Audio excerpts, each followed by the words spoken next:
তো প্রিয় দর্শক বন্ধুগণ, আমি আপনাদের সামনে আজকে একটি ভিডিও নিয়ে আসলাম যে আপনারা দেখছেন যে এই ই-রিক্সা মোটরটি 1000 ওয়াটের মোটর সেট হয়ে গিয়েছে। তো মূলত আমরা এর কয়েল বান্ডিং দেখতেই পাচ্ছেন, এ কিন্তু মুভ করতেছে। আমি দেখানোর চেষ্টা করি। যখন আমরা এই দুই ওয়্যার কানেক্ট করে দেব তখন কিন্তু এটা মুভ হবে না, অথবা অনেক শক্তিশালীভাবে ঘোরাতে হবে।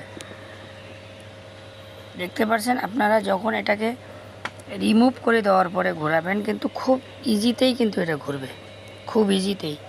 কিন্তু এই দুটি কানেকশন যখন আপনারা যে কোনো দুটি কানেকশন যখন এভাবে জাম করে দেবেন তখন কিন্তু এটা অতি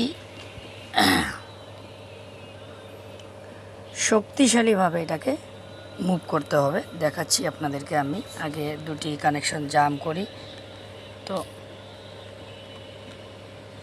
দেখতেই পাচ্ছেন যে এটি কিন্তু প্রচুর শক্তির প্রয়োজন হচ্ছে।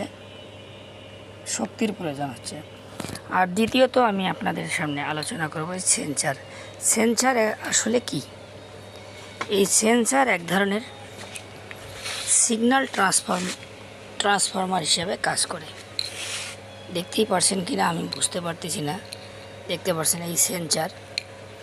তো এই সেন্সার হলো এক ধরনের সিগন্যাল ট্রান্সফর্মার।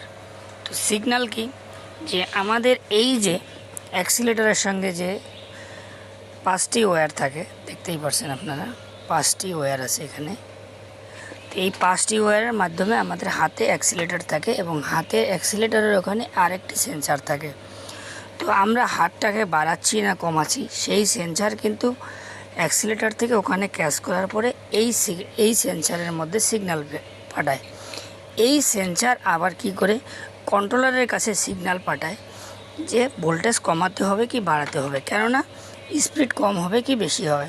তো বন্ধুরা, আমাদের দেখতে গেলে কিন্তু এটা খুব সহজ পদ্ধতি, খুব সস্তা দামের জিনিস, কিন্তু এটা যখন তৈরি হয়েছে এর প্রসেসিংয়ের মধ্যে কিন্তু অনেক মেহনত, অনেক পরিশ্রম, অনেক ঘাম গেছে।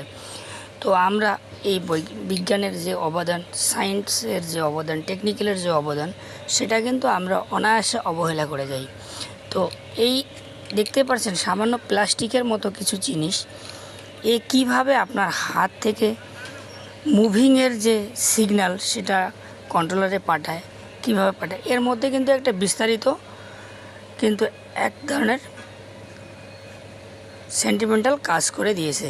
তো ধন্যবাদ বন্ধুরা, জয় হিন্দ। যদি এরকম আপনারা ভিডিও পেতে চান, বুঝতে চান, অবশ্যই